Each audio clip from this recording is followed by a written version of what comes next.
Hi hello friends, welcome to Mouni cine updates. So நம்ம ஷோபில் வந்து பார்த்திங்கன்னா பேக் டு பேக் 2 சீரியல் வந்து லான்ச் ஆக போகுது. நம்ம ஆல்ரெடி சொன்ன மாதிரியே தான். ஸோ அதில் இன்னொரு சீரியலோட ப்ரோமோமே வந்து லான்ச் ஆச்சு. அதை பற்றி அடுத்த வீடியோவில் பார்ப்போம். இந்த வீடியோவில் வந்து பார்த்திங்கன்னா செகண்ட் ப்ரோமோ வந்து ரிலீஸ் பண்ணியிருந்தாங்க நம்ம விஜய் டிவியோட பூங்காற்று திரும்பமா சீரியலில். ஸோ நம்ம வந்து சொன்னோம் பார்த்திங்கன்னா அண்ணனும் தம்பியும் ஒரே டைரக்ஷன் கீழே ஒரே ப்ரொடக்ஷன் கீழே ஒர்க் பண்ணுறாங்க அப்படின்னு சொல்லி யாருக்கு என்ன படிச்சோ தெரியல.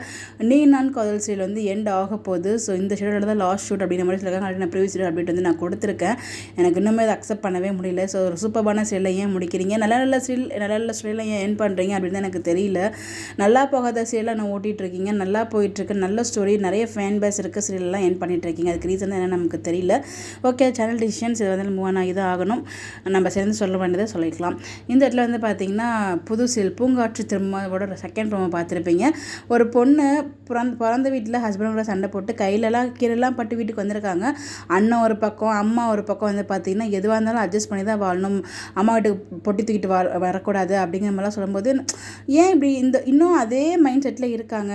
இப்போ வந்து இப்படி தான் பேசுவாங்க. அந்த பொண்ணுக்கு அதுக்கப்புறம் ஏதோ ஒன்று ஆச்சுன்னா இப்போயே நம்ம வந்து பொண்ணு வந்து அவ்வளோ சீக்கிரம் வந்து இறங்கி வர மாட்டாங்க. எல்லா பொண்ணுங்களுமே யோசிப்பாங்க, நம்ம வீட்டுக்கு போகணுன்னா நம்ம அம்மா அப்பா கஷ்டப்படுவாங்க அப்படின்னு சொல்லி. அதெல்லாம் தாண்டி அவங்க ஏன் போனாங்கன்னா அங்கே இருக்க அவங்களுக்கு விருப்பம் இல்லை, ஏதோ ஒரு சுச்சுவேஷன் அவங்களை வந்து ரொம்ப ஸ்ட்ரெஸ் ஆக்குது அப்படிங்கிற ஒரு ரீசனாக தான் வந்து பார்த்திங்கன்னா அங்கேருந்து இங்கே வருவாங்க. இங்கே வந்து இன்னும் வந்து பார்த்திங்கன்னா அவங்களை ரொம்ப கஷ்டப்படுத்தி இதுக்கு அதுவே பரவாயில்லடான்னு அங்கே போய் இருக்கும்போது அந்த கஷ்டம் தாங்க முடியாமல் தான் ஒரு சில விஷயங்கள்லாம் தப்பான விஷயங்கள்லாம் நடக்குது. அதுக்கப்புறம் இருக்கும்போது அவங்கள கண்டுக்காமல் இல்லாததுக்கப்புறம் அப்போவே நான் என் பொண்ணை கூட்டு போயிருந்துருக்கலாமே அப்படின்னு நிறைய புலம்புற மாதிரி நம்ம ரியல்லே நம்ம இந்த மாதிரி சீன்ஸ்லாம் பார்த்துருக்கோம்.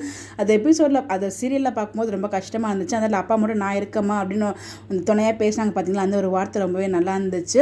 பட் அம்மாவும் அண்ணனும் பேசின விஷயங்கள் விதங்கள் வந்து ரொம்பவே தப்பாக இருந்துச்சு என்னை பொறுத்த வரைக்கும். இது ரியல் லைஃப்லையுமே நிறைய பேர் இன்னுமே வந்து இதை அனுபவிச்சுட்டு தான் இருக்காங்க. ஸோ எல்லாருக்குமே இது வந்து நான் சொல்லாமல் சொல்லக்கூடாதுன்னு கூட எனக்கு தெரியல. எல்லாருக்கும் இந்த மாதிரி லைஃப் இருக்கும் நான் சொல்ல. ஸோ பிடிக்காமல் ஒரு பொண்ணு வந்து உங்ககிட்ட பேசினாங்கன்னா என்னென்ன பொண்ணு கூப்பிட்டு குறைச்சி பேசுங்க, அதை சால்வ் பண்ண முடியுமான்னு பாருங்கள்.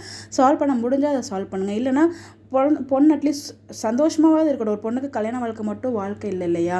ஸோ அவங்களுக்கு அடுத்த நிறைய லைஃப் அவங்களுக்கு இருக்கும். அதை யோசிக்க மாட்டாங்க. கல்யாணம் பண்ணிக்கிட்டால் பையன் சொல்கிறத அந்த மாதிரி மைண்ட் செட்டில் இன்னும் வந்து இருந்துட்டு தான் இருக்காங்க. நிறைய பேர் இருந்துட்டு தான் இருக்காங்க.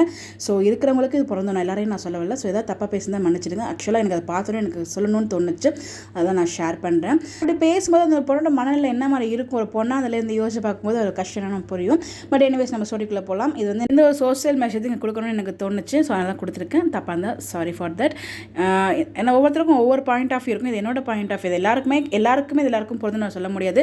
ஒவ்வொருத்தர் வாழ்க்கையை பொறுத்தது. ஸோ அவங்கவுங்க லைஃப் அவங்களுக்கு எப்படி அமையுது அப்படிங்கிறதுல தான் இருக்குது வாழ்க்கை.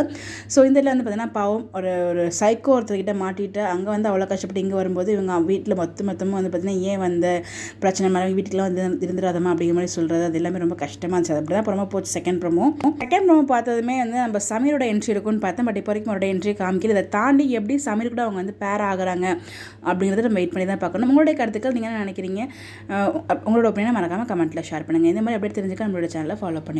Bye bye.